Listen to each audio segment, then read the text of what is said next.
Alright, so yang kita akan cover untuk hari ini adalah Kingdom Protista. Okay, basically this is the what do you call this?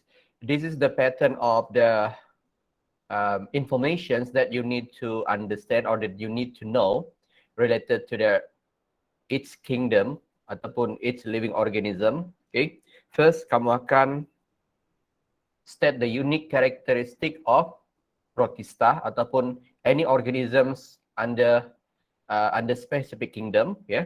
Maksudnya semua kamu ataupun the basic thing is you need to include the unique characteristic, ya. Yeah. Okay, apa itu unique characteristic? Unique characteristic is the characteristic that specific belong to the ataupun specific to the organisms under the a specific kingdom. For example, sekarang ni kita bincangkan tentang Protista. So kita akan bincang apakah unique characteristic of the Protista. Tapi sebenarnya, okay, clue dia, okay, the clue that we can use, sebab sebenarnya unique characteristic dia ni nampak macam susah kan, tapi sebenarnya dia bukanlah sangat, dia mudah saja ya. So all of the unique characteristic kita boleh include ni 3 benda yang utama dulu ya. Satu dia punya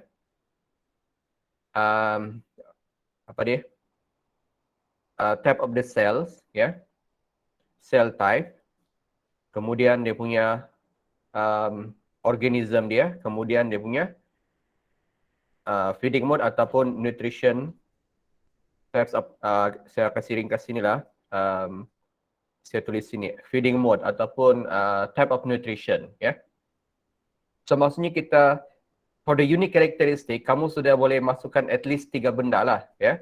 Contoh, cell types ni adalah merujuk kepada sama ada dia prokaryote ataupun eukariot, ya. Organism adalah unicellular ataupun multicellular. Kemudian feeding mode sama ada autotrophic ataupun heterotrophic, ya. So kita sudah boleh masukkan. Selebihnya kita masukkan juga selebihnya kita boleh masukkan dia punya reproduction. Dan yang lain saya panggil sebagai spatial characteristic for the organism, ya. So boleh dapatkan ni, at least sebenarnya pada unique characteristic kita sudah ada dapat 4 poin utama, ya.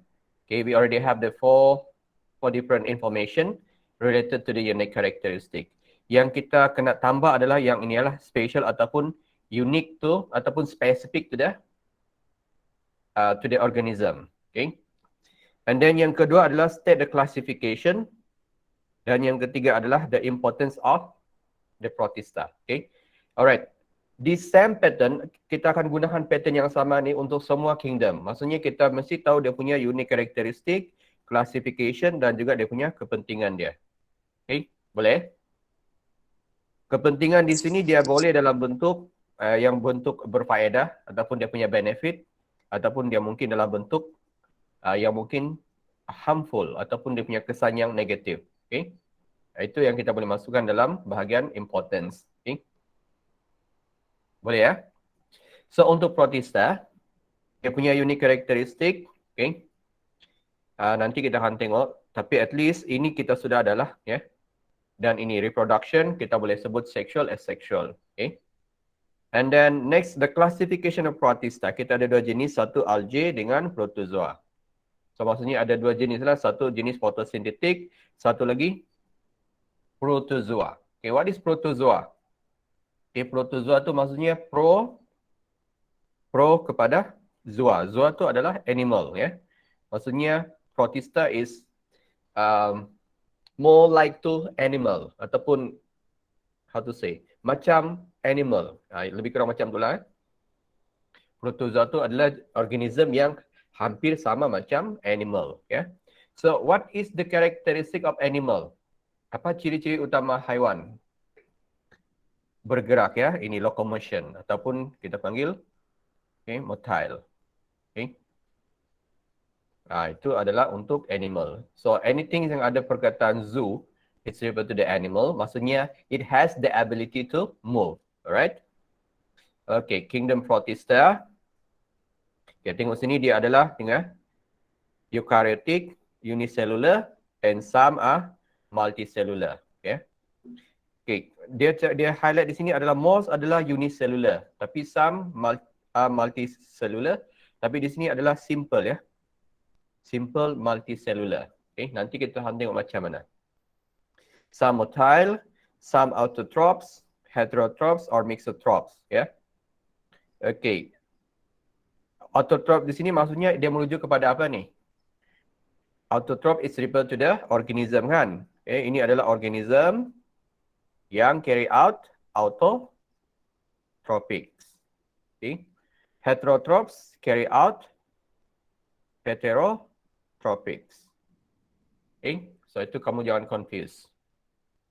Alright. Mixotroph, okay, yang ini adalah combined photosynthesis dan juga heterotrophic nutrition. So dia boleh buat dua-dua lah. Satu, it can obtain nutrients from the other organisms, and at the same time dia juga boleh carry out photosynthesis. Okay. So reproduction asexually, sexually. So ini basic lah. Okay, reproduction ada dua jenis saja ya. Sexually dengan asexually. Classification. So basically kita ada dua jenis. Satu algae. Okay, algae ni kita boleh cakap dia sebagai plant-like. Okay.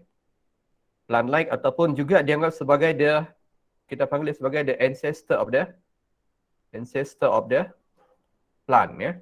Apa tu ancestor? Nenek moyang kepada tumbuhan. Ya, gitu. Okay, algae tu di dalam air. Okay, tapi due to the competition, some algae migrate to the land and become plants. Okay, when we discuss about the Plantae or kingdom Plantae later on, so kita akan nampak ni macam mana tumbuhan tu, the primitive plants. Okay, primitive plants contohnya, apa contoh primitive plants? Primitive plants contohnya lumut ya. Okay, lumut highly dependent to the. Adakah cara mau ingat? Apa mau diingat? Ini menggunakan cara apa saja? Menggunakan otak masing-masing saja nih. So jangan terlalu tertekan lah. Baca-baca kemudian happy sajalah. That's why kita bagi dia di sini assignment 15%. Yang ini sangat mudah untuk dapat lah. Yang penting kamu ikut dia punya instruction. Okay. Kemudian UPS. Okay, dia punya markah tidak sangat tinggi juga. So sebenarnya jangan terlalu how to say, don't torture yourself ya, untuk mengingat semua benda di sini. Baca happy soalan yang keluar pun tidak akan jadi sangat susah lah ya. Primitive plant contohnya lumut ya, moses ataupun polytrichum. So itu contoh dia lah, that highly dependent to water. Kemudian advanced plant, contohnya tumbuhan berbunga, pokok-pokok yang tinggi, dia kurang bergantung kepada air, ya, untuk reproduction. Okay, so that's why algae can be assumed as the ancestor of the plant. Okay, protozoa ni adalah animal-like. Okay, just now we discussed about what is animal.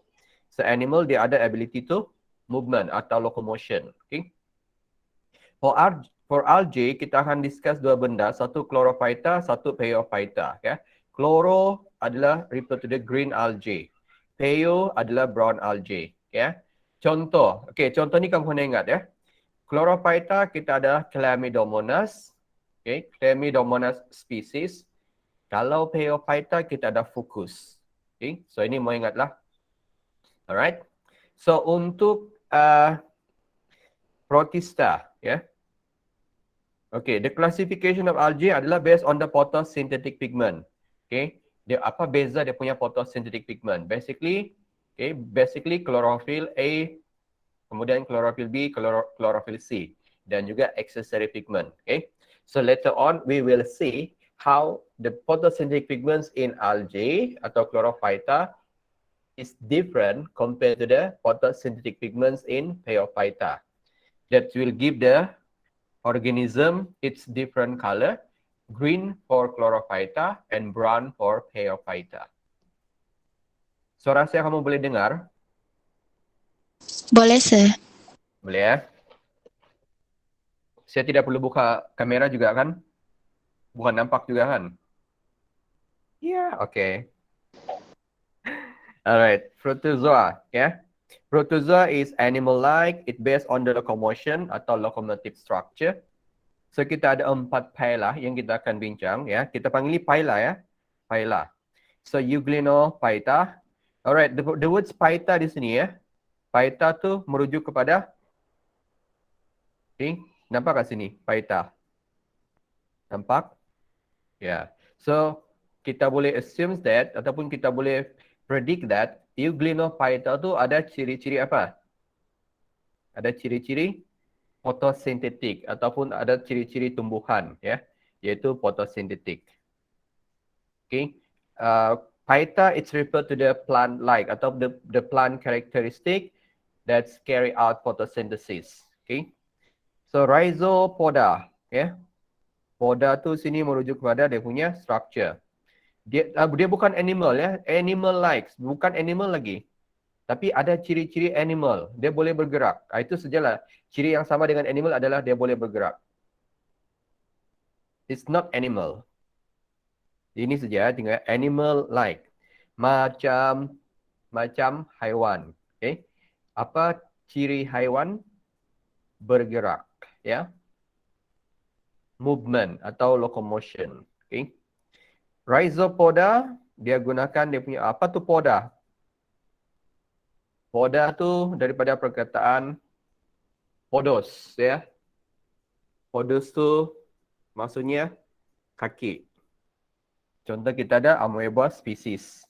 Ciliopora, dia menggunakan dia punya cilia.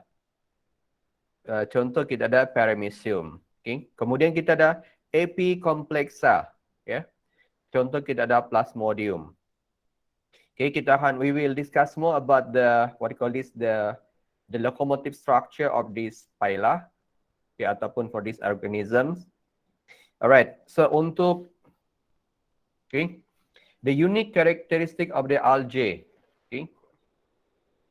Tadi kita sudah bincang dia adalah ada apa dengan algae? Adakah belum lagi kan? Okay, so kita fokus satu dulu ya. Unicellular kita ada Chlamydomonas and some multicellular, for example, Fucus species.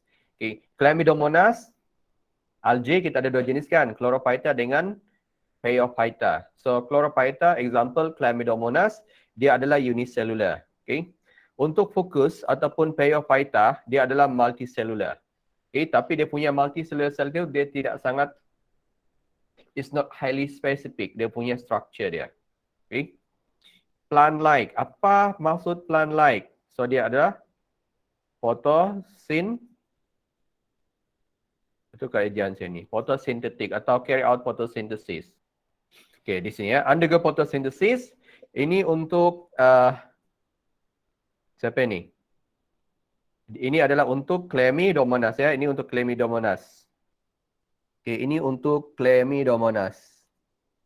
Chlamydomonas ataupun saya rasa better guna so ini adalah untuk Chlorophyta. CHLORO Chlorophyta ya.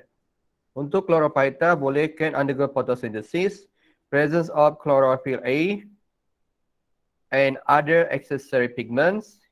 Okay, no roots, stems and leaves ya. So tadi kita cakap dia sebagai plant-like, tapi dia tidak ada no roots, stem and leaves. Okay.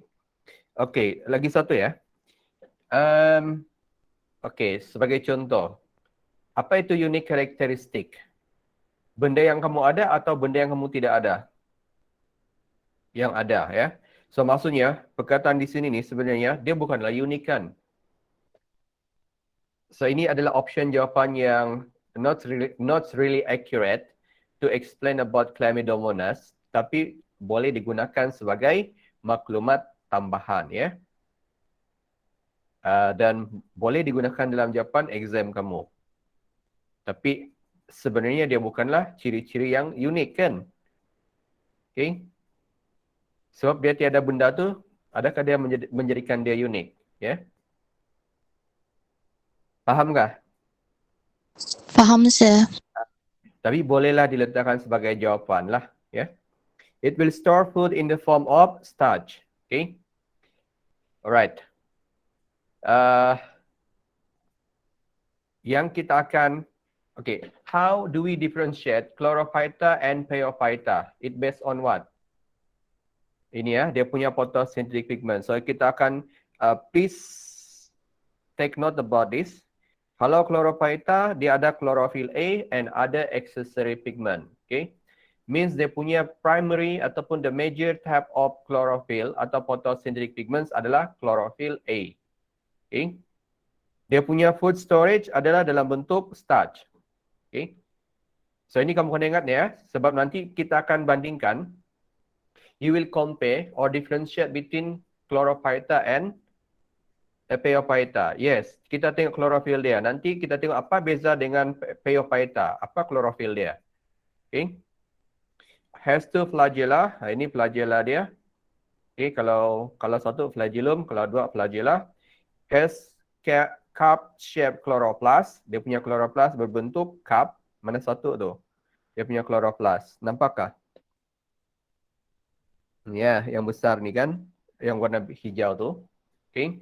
Has red pigmented eye spot as photoreceptor. Ya. Ini dia punya eye spot sebagai photoreceptor. Kalau, okay, tu ini algae ni, dia berada di mana? Dia berada di air. So, air selalunya, okay, only certain part of the water, okay, can be penetrated by the sunlight. Kan?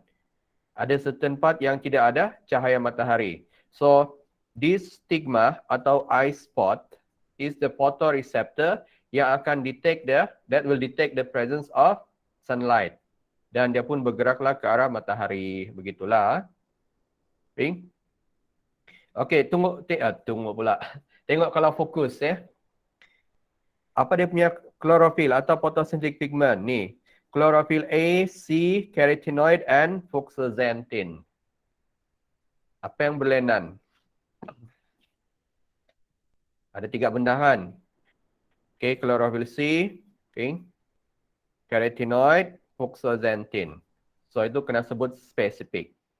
Okay, carotenoid and fucoxanthin that will give the fucus atau phaeophyta its brown color. Okay, ini yang memberikan dia warna brown.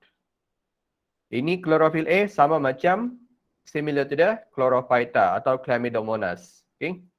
Store food in the form of laminarin. Kalau Chlamydomonas, starch, kan? Tapi kalau Phaeophyta, ini dia punya food storage dia adalah laminarin. Dapat? Dapat, sir. Okay, bagus. Okay. Ini dia punya apa nama? Multicellular, tapi dia punya structure ni, what do you call this? It's not highly specific, ya. Yeah? Okay, dia punya body, dia punya badan ni kita panggil sebagai thallus. Okay, dia punya badan, okay, ataupun tumbuhan ni dia punya, how to say, the part of the phaeophyta atau fucus kita panggil thallus, ya. Yeah? Okay, the blades associated with the A bladders for buoyancy. Okay, kalau kamu nampak sini lah, nampak ada dia punya badan dia tu ada blades, ada dia punya macam gelembung-gelembung ni. Okay, itu adalah untuk ni buoyancy ataupun dia mengandungi A bladder untuk terapung ya. Stips adalah dia punya batang dia, stem dia. Holdfast is the root like, okay, ini. Tapi dia sudah bagi tahu tadi, dia tidak ada no apa tu? No stem, no roots and leaves ya. Dia tiada. Dia cuma ada, contohnya inilah kita anggap sebagai stem, tapi dia sebenarnya bukan stem yang sebenar ya. Okay. Ini pun root like. Okay, bukan akar sebenar. Itulah kita punya anggapan terhadap dia lah. Okay. Boleh, sir. Okay, the holdfast is to anchor or to attach on the rock surface.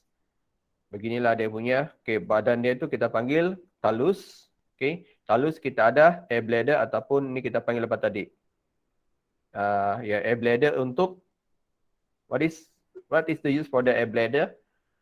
Okay, untuk buoyancy ya. Buoyancy. Ya. Untuk apa tu? Terapung ya. Okay, how fast the root Terapung. like. Ya, untuk terapung. Okay, kita boleh nampak di tepi-tepi, kalau kamu pergi ke tepi pantai ya, kamu ada nampak ni lah. So, pernah nampak? Pernah pergi pantai? Tidak pernah. Ya, kalau kamu pergi di Pantai Labuan ini banyak nih. Okay. So, ini adalah fokus lah. Ini kalau close up. Nampak macam ni kan. Okay. Dia bukan tumbuhan ya. It's not plant. Dia adalah, bukan juga lumut lah. Not lumut. Kita tidak boleh panggil dia lumut. Dia adalah algae. Phaeophyta. Okay. Bukan tumbuhan ya. Not plants. Alright. So, now protozoa. Ya, macam rumpai laut. Ya, boleh panggil lah macam rumpai laut ya. Protozoa animals like ya. Unicellular, okay, motile. Okay, apa tu motile? Boleh bergerak. Euglena menggunakan flagella, Amoeba use pseudopodia, Paramecium will use cilia. Yeah. Free living. Okay, free living maksudnya apa maksudnya free living? Hidup secara bebas ya. Maksudnya kalau kita diorang ni kita boleh jumpa di parit ya, di air-air yang air sungai. Oi, bukan hidup tiada tujuan. Dia hidup bebas lah. Ya, hidup bebas. Some parasite. Okay, some parasite maksud dia absorb nutrients ataupun will need host cell to survive. Okay, contoh plasmodium. Okay, reproduction sexually. Macam itulah. Sebagai contoh, like I mentioned just now, in our earlier in this class, kita boleh masukkan reproduction, sexual sebagai dia punya unique karakteristik. Okay. Okay, Amoeba, Paramecium, Euglena, Plasmodium.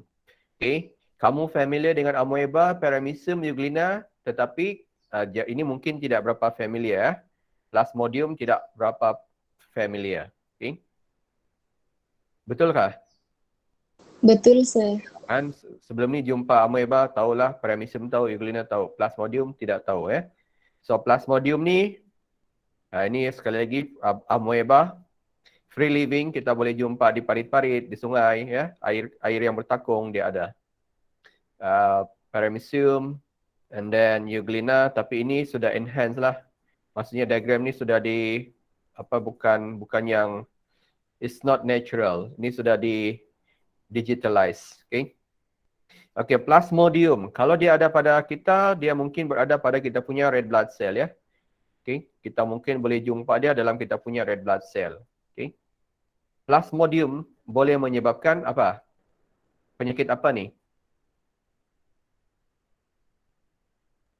Penyakit malaria. Ya. That's why dia akan serang kita punya red blood cell. Alright, nanti kamu tengok dia punya structure ni ya. Kamu tengok structure dia, okay? Apa yang unik tentang what is the unique structure ataupun components of each protozoa, ya. Tapi ini biasa kan? Kan? Okey, ini tiada label. Ini kita panggil apa ni? Pseudopodia kan? Ya, false leg, ya. Okey, tiba-tiba sini sudah, betul kan ni? Okay, roles of ataupun the importance of protista.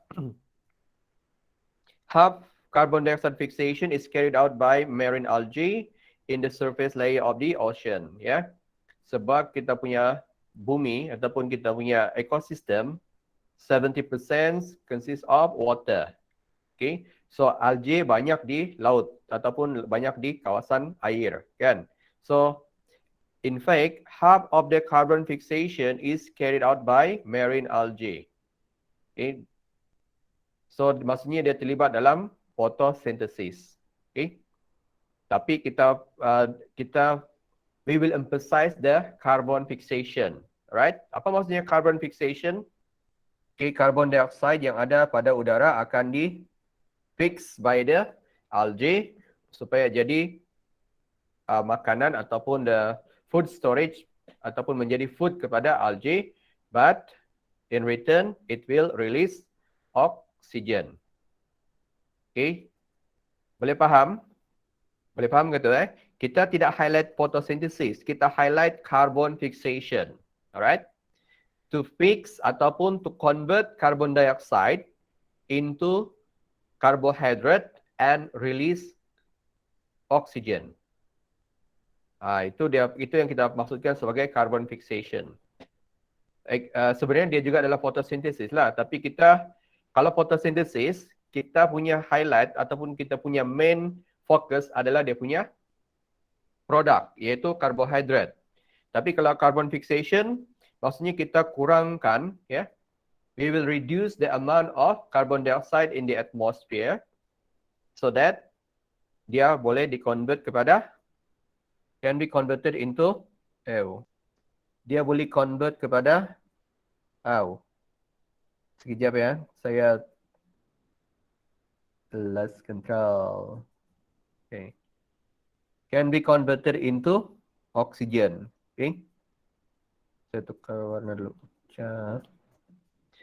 Okay. It will be ataupun the algae is the producer of the aquatic food chains. Okay. So dia merupakan producer yang penting kepada aquatic food chains. Okay. Contoh phytoplankton yang mengandungi algae, zooplankton, fish, small fish, predator. Contohnya inilah food chains yang kita boleh jumpa pada aquatic. Alright. Food source. Okay. Chlorella. Siapa pernah makan chlorella? Pernah? Tidak. Spirulina pernah? Pernah nampak Okay. Chlorella tu adalah algae Ini jangan salah dengan satu yang menyebabkan sakit tu apa tu? Kolera Kolera tu adalah kolera spesies tu penyebab kepada cirit berit kan? Ni lainnya. Chlorella boleh dimakan high in folate as well as a number of vitamins, mineral, protein and amino acid. Saya want to emphasize again. Okay, be careful with the chlorella with cholera. Bunyi sama, dia punya spelling hampir-hampir sama, tapi dia dua benda yang berlainan. Satu boleh makan, satu ini boleh dimakan ke ni? Tidak. Makan cirit. Oi, boleh Craig pernah makan Craig? Ini amaran hati-hati dengan dia punya spelling nanti Chlorella is the food source ataupun food supplement lah sebenarnya. Okay, nanti try beli dan rasa dia sendiri Kemudian ini spirulina spirulina. Alright, cuma satu lagi spirulina biasa kan?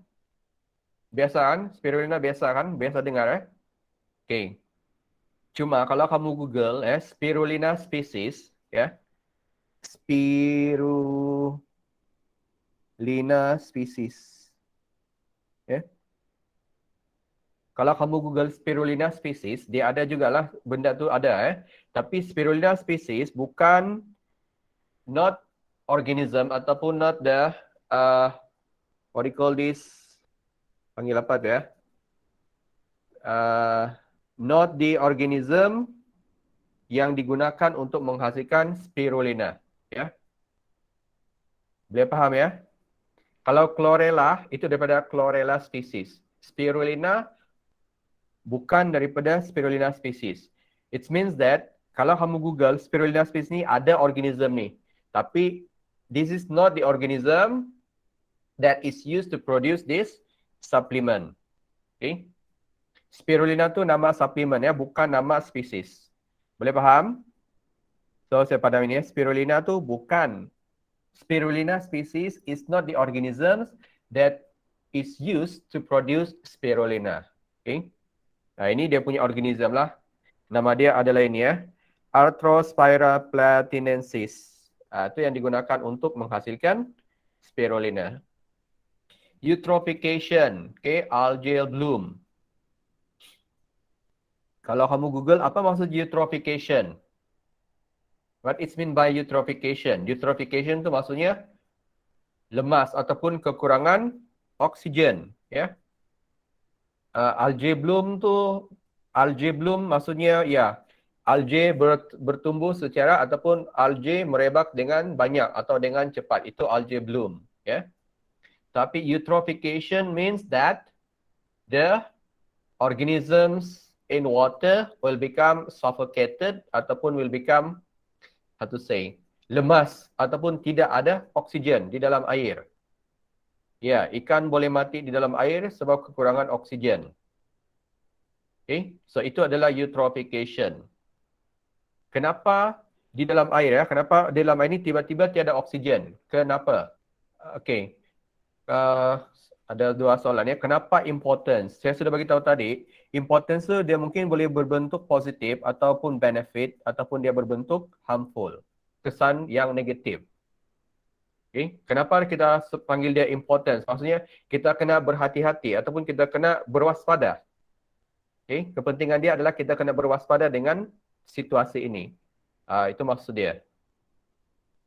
Importance di sini bukan hanya merujuk kepada yang positif, ya.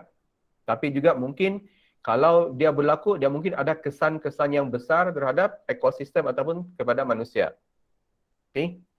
So algae bloom, it occurs when water bodies such as lake receive excess nutrient that stimulate the excessive plant growth. Okay. So ini boleh berlaku pada tasik-tasik ataupun sungai.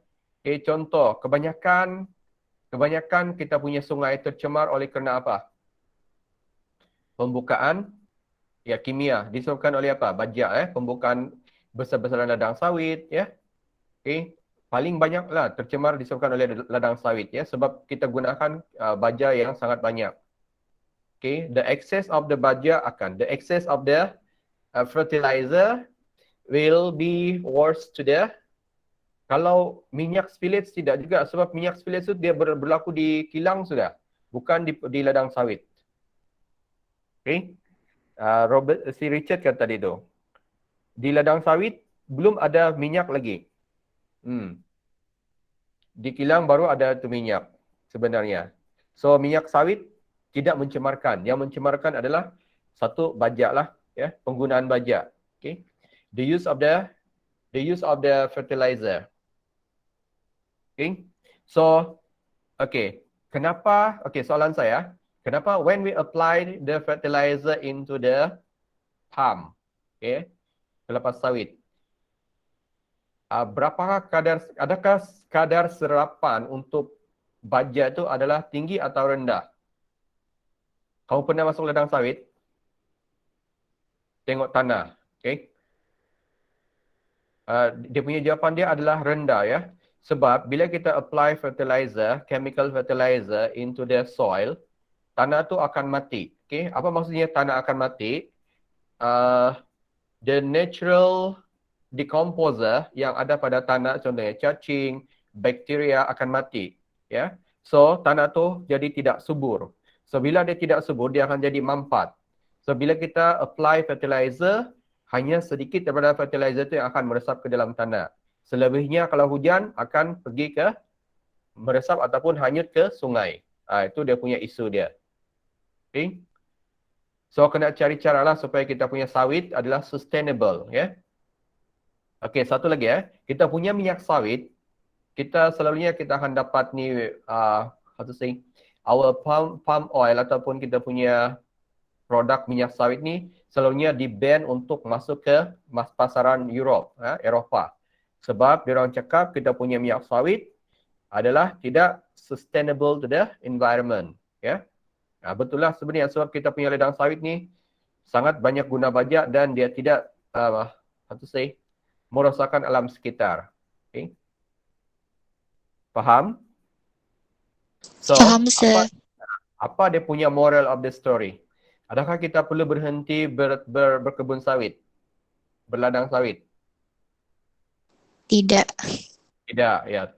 So, maksudnya kita ya pakai tai ayam. Maksudnya we need to manage kita punya palm oil industry so that it's become more sustainable and safe to the environment. Ya, cari innovation lain, betul ya.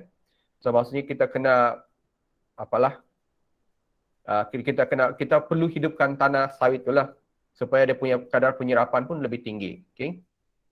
Kalau sawit tidak boleh tanam bergilir. Sawit tidak boleh tanam atas langit ataupun tanam atas air, tidak boleh. So dia terlalu besar, ya. So kena cari cara lah, ya. Okay. This reduce the dissolved oxygen in the water. Okay, kenapa oksigen berkurang dalam air? Sebab cahaya matahari tidak sampai ke dalam air. Ya, kena tutup algae. So, the algae will cover the surface of the lake or the river. And as a result, the matahari ataupun the sunlight will not able to reach the photosynthetic ataupun the aquatic plant. So, tidak boleh carry out photosynthesis, oksigen kurang. So, oksigen kurang di dalam air, ikan mati. Okay? Ikan mati di dalam air. Pernah dengar kan ni? Macam lucu kan? Macam tidak betul saja kan? Ikan boleh mati dalam air. Tapi dia boleh berlaku. Ya? Okay? Contoh, kalau kamu ada yang menternak ikan di sini, adakah penternak ikan? Ada Ui, si Natalie tiada. Ui, Richard siapa yang ternak? Si Rais pun ternak ikan juga. Kamu ternak di mana, Rais? Ternak besar-besaran kan dalam akuarium? Dalam kolam? Dalam kolam, ya? Pernah mengalami situasi ikan mati? Mati secara banyak lah, bukannya seekor dua ekor. Pernah sebab banjir, ya. Sebab banjir, dia hanyut ke ataupun kawasan tu jadi tercemar? Rais belum lagi, ya? Ikan terlalu kenyang. Berlumpur, okey. Itu salah satulah kawasan dia. Jadi dia berlumpur, kemudian dia mungkin akan, lumpur tu boleh menyebabkan kandungan oksigen juga akan berkurangan lah. Ya? Dan juga menyebabkan, lumpur tu menyebabkan cahaya matahari tidak sampai kepada aquatic plant. Itu boleh jadi jugalah. Ini penyebab dia lah. Penyebab utama dia adalah bajak. Penggunaan bajak yang berlebihan. Kamu tengok kalau sudah macam ni situasi dia. Ini confirm ikan mati kan? Alright, red tide. Red tide due to the dinoflagellate blooms characterized by explosive population growth. Toxin release cause the massive kills of fishes and may be lethal to the other marine organism. Pernah dengar red tide? Pernah dengar kan ni red tide? Red tide tu bila kawasan ataupun bila ombak, ya. Bila ombak, ombak tu jadi warna merah, ya. Air pasang warna merah, ya. Kenapa dia warna merah? Because of the dinoflagellate blooms ataupun algae yang macam darah. Saya pun tidak pernah nampak sebenarnya, tapi kadang dia selalu di KK, selalunya macam kalau red tide ni ada, dia akan ada amaran lah, ya. Amaran dia adalah untuk jangan makan seafood pada waktu itu. Alright, so sebab dinoflagellate ni dia menghasilkan toksin atau toxic, that can massive kill of fishes, ikan akan mati, tapi ada certain organism yang tidak akan mati. Ya, contoh apa? Ketam, kerang, siput tidak akan mati. Siput S-I-P-U-T, bukan seafood. Tidak mati. Tapi kalau kita makan benda tu, ya, kerang contohnya, tahu ya. So kerang tidak akan mati kalau dia kena red tide. Sebab dia akan serap ni red tide untuk detox the water. Tapi racun tu mungkin ada pada kerang pada waktu itu. That's why during red tide, selalunya akan ada notis amaran untuk tidak makan seafood. Ya. Pernah dengar ni? Tidak. Maksudnya kawasan kamu tu tidak pernah dilanda red tides lah. Saya ingat kalau di KK, pernah. Di KK pernah ada. Nanti kamu Google. Di Facebook mungkin boleh jumpa lagi ni. Nampak macam ni lah air dia. Ini disebabkan oleh dinoflagellate. Human health. Human health untuk Plasmodium. Species causing malaria. It will involve two hosts. Satu female Anopheles mosquito dan human. Okay. Kenapa disebut female? Sebab yang akan menghisap darah adalah female saja. Kalau yang male, male mosquitoes, okay, nyamuk jantan tidak makan darah. Dia cuma makan tumbuh-tumbuhan punya cairan. Okay, plant sap. Yang male vegetarian, bosku. Yang female yang hisap darah. Okay, kenapa dia hisap darah ni? Untuk bagi makan dia punya apa? Telur nyamuk dia punya apa tu? Telur dia lah. Anak-anak. Manis kah? Ngadoi. Okay. So ini malaria lah. Okay. Siapa pernah kena malaria? Tidak pernah. Okay. Denggi pun lebih kurang sama jugalah dia punya apa kan. Okay. Kenapa kita demam? Kalau kena malaria, kenapa kita demam? Kita akan demam ni bila ni red blood cell burst, kita akan demam.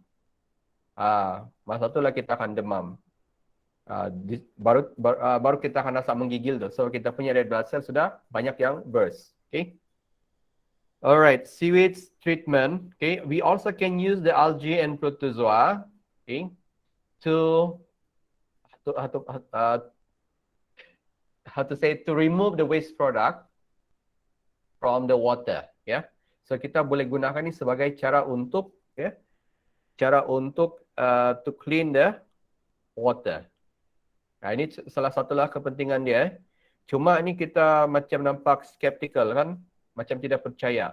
Tapi sebenarnya yes, we can use algae and protozoa to clean the water. Okay. Ini dia punya apalah gambaran dia.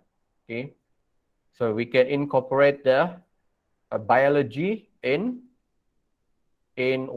water treatment plant. Okay. Gitu. Habis sudah kan ya? Okay, habis.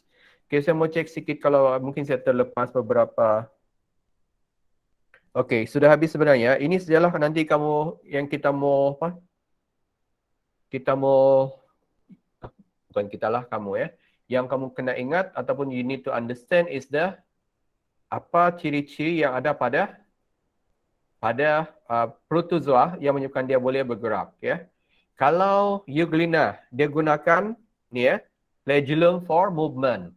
Kalau Paramecium will use cilia. Amoeba use pseudopodia. Okay, for movement.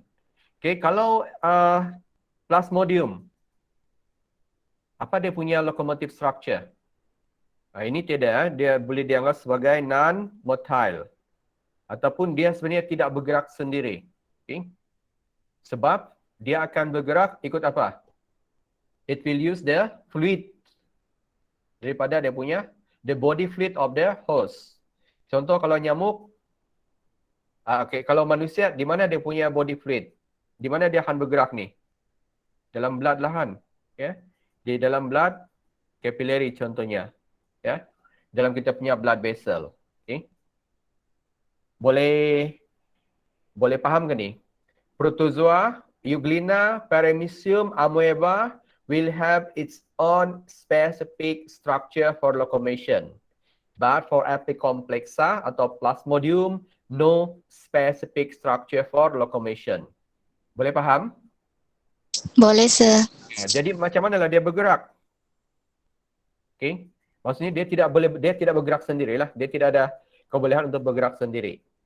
Tetapi bila dia berada pada blood capillary, dia memang perlu bergerak. Dia bergeraklah sebenarnya daripada darah kepada hati kepada red blood cell, dia bergerak. Okey, dia ada medium ya. Dia menggunakan blood ya. The blood flow ataupun the blood pressure, okey. Ataupun daripada air liur nyamuk kepada manusia ya. So daripada air liur nyamuk tu kepada manusia, dia mengikut dia punya apa tu pada nyamuk. Ni kita tengok nyamuk punya apa nama ni ya. Okay. A bite from the mosquito transmit malaria. Daripada air liur nyamuk tu lah. Okay. Alright. So yang digunakan, kenapa dia panggil sebagai ini mungkin dia gunakan dia punya apical complex to direct ataupun to change the direction when the plasmodium will be inside the blood ataupun the saliva of the mosquito. Boleh faham ke tu? Gini kan, itu apa tu? Plasmodium tu begini kan, lebih kurang macam tu.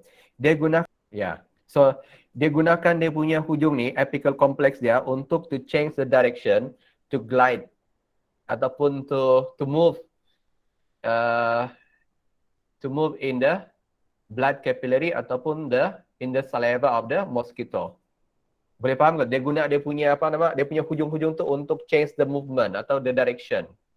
Okay, that's why kita panggil dia sebagai apical complex. Sambung jadi epicomplexa.